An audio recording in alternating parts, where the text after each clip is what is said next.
तीज का पूजन व्रत कुंवारी कन्या कर सकती है, शादी होने के बाद भी नारी कर सकती है।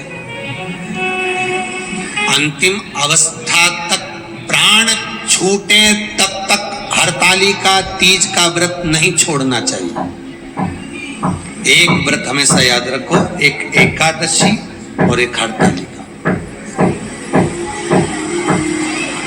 हाँ, इतना जरूर है, ज्यादा शरीर बेकार हो गया, बुढ़ापा आ गया, शरीर नहीं साथ दे रहा, तो कुछ फल खा लो, कुछ चाय दूध जूस आप लेकर कर लो। इतना भी नहीं बने, शरीर बहुत ही बेकार हो गया, तो आप एक समय फल का फलहार धारण करें, ठीक है। पर हरतालिका व्रत करने वाली माताएं भले उद्यापन कर दे, तो उस व्रत को थोड़ा हल्का कर लो। उद्यापन करा मतलब तुमने व्रत को हल्का कर, थोड़ा हल्का कर।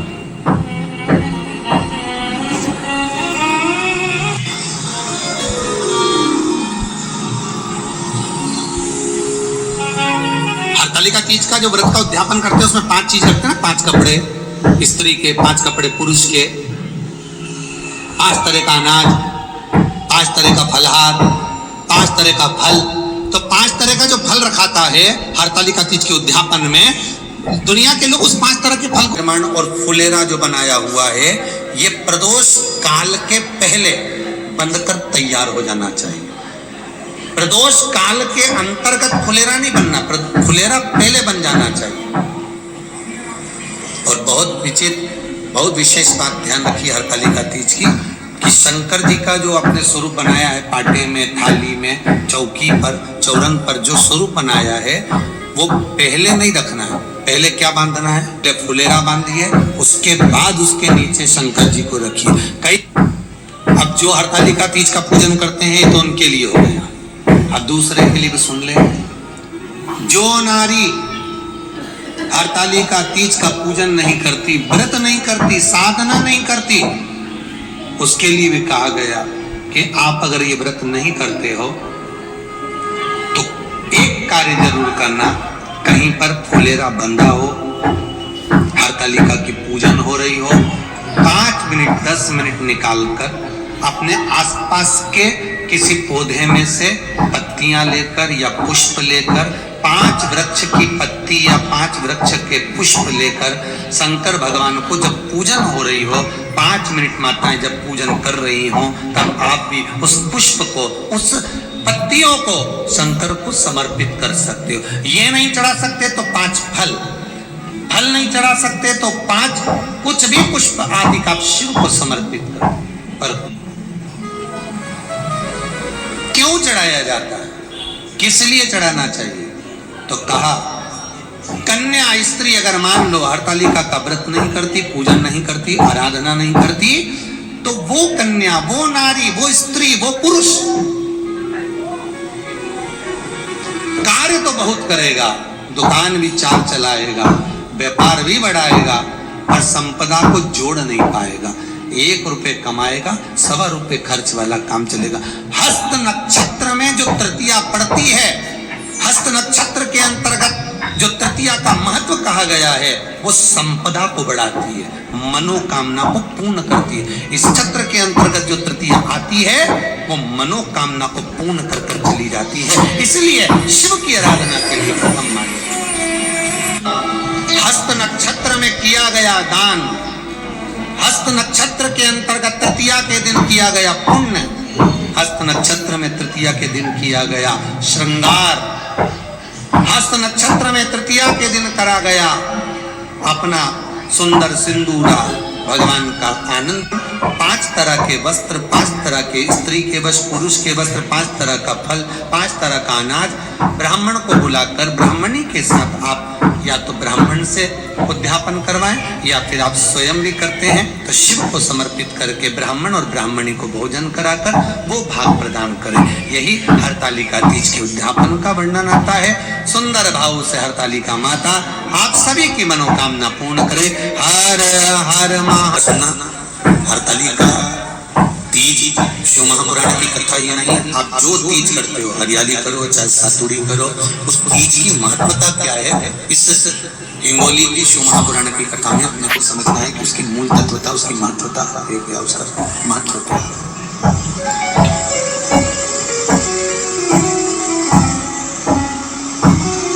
भगवान ब्रह्मा, भगवान विष्णु और भगवान शिव, इन तीनों की जो अर्धांगिनियां, ब्रह्माणी, लक्ष्मी और पार्वती, इन तीनों ने तथाना कर ब्रह्मदेव को, भगवान विष्णु को और भगवान शंकर को प्राप्त किया,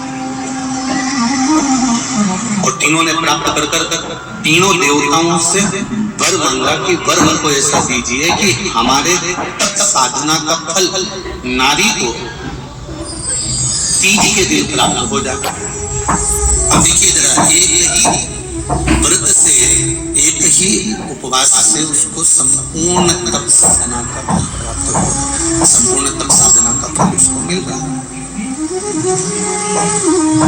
मात्र एक व्रत से। केवल एक व्रत कर रहे हैं, संपूर्ण तप साधना का फल उसको प्राप्त हो रहा है। ऐसा कोई व्रत, ऐसी कोई साधना, ऐसा कोई शंभो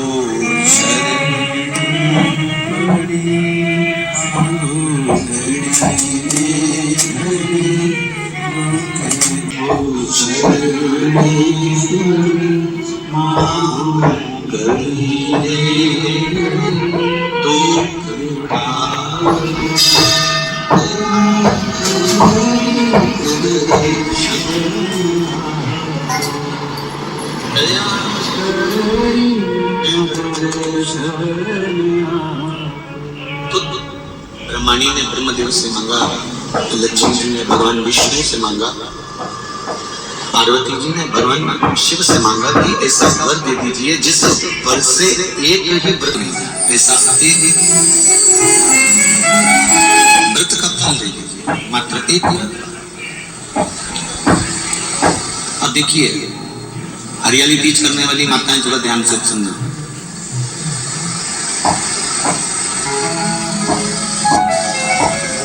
हरियाली तीज जब माताएं करती हैं तो एक हरियाली तीज, एक गणगौर की तीज, ये दो तीज के व्रत ऐसे होते हैं जिसमें जब माताएं करती हैं तो उस समय पर उमा, ब्रह्माणी और लक्ष्मी, इन तीनों की आराधना का फल उसको केवल एक व्रत से प्राप्त हो जाता है। अब देखिए दूसरा सातुड़ी तीज,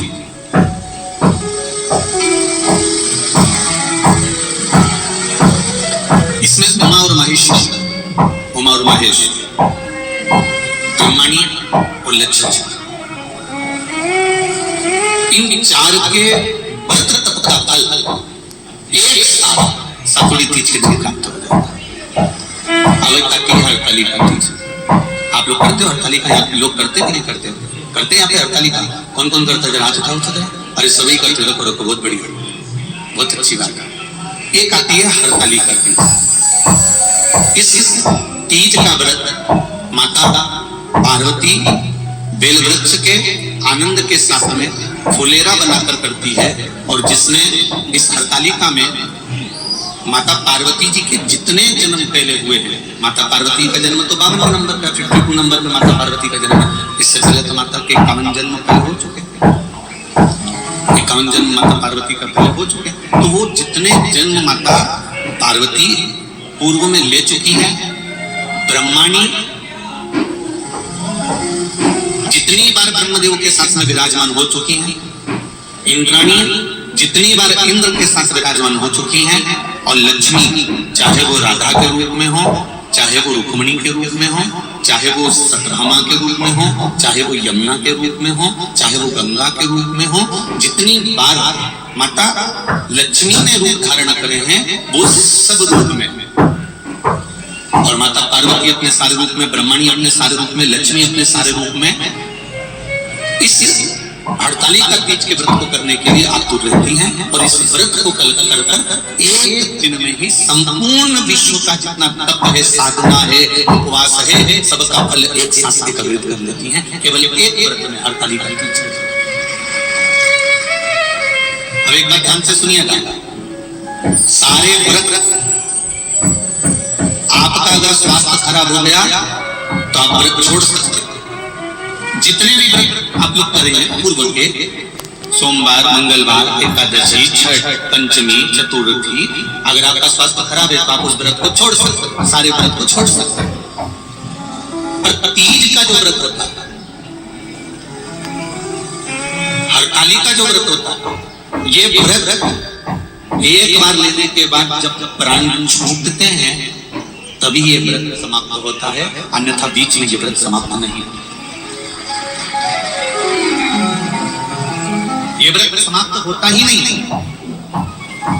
अगर शरीर से नहीं बनता कि अब हमारी अवस्था हो गई, अब शरीर से नहीं बन रहा है, तो भले एक पहर की पूजन कर कर, एक पहर का नियम धारण कर कर, एक पहर का स्मरण कर कर, एक पहर का पूजन धारण करो और उसके बाद में भले आप थोड़ा सा जो भी आपको लेना है वो कर लो, पर इस व्रत को करना ही पड़ता है। इस व्रत का नियम भी है। पार्वती जो नारी हड़तालिका तीज के व्रत का स्मरण करती है, फुलेरा जो बांधा जाता है उसमें 5 माला से ज्यादा माला लटकना चाहिए, 5 से कम नहीं। कितनी? जैसे माला जो लटकाते हो वो 5 से ज्यादा होना चाहिए। 5 तो जया, विषहरा, शामलीवारी, दौतली, देव, इससे अधिक होगी चलेगा, पर इससे कम फुलेरे के अंदर माला नहीं होना चाहिए महाराज। दूसरा, फुलेरा जहां हड़तालिका व्रत हो वहीं पर बांधा जाता है। हड़तालिका तीज का व्रत एक ऐसा व्रत होता है जो मरते दम तक रहता है। इस व्रत को छोड़ा नहीं जाता। ये नहीं कि शिवर वाले गुरुजी ने कहा और अपन ने एक बार कर लिया और अगली बार वो व्रत गायब हो गया, ऐसा नहीं होता। हड़तालिका तीज अखंड सौभाग्य के लिए, वंश वृद्धि के लिए, कार्य सिद्धि के लिए और कुंवारी कन्याएं उत्तम वर प्राप्ति के लिए, आनंद सुख के लिए करती हैं। ऐसा नहीं है कि केवल स्त्री ही करती है। जब नारी किसी कारणवश व्रत नहीं कर पाती तो पुरुष इस व्रत को धारण करते हैं। 30 अगस्त को अपने हृदय से, मन से इस व्रत को कर कर अपने जीवन को सार्थक बनाइएगा।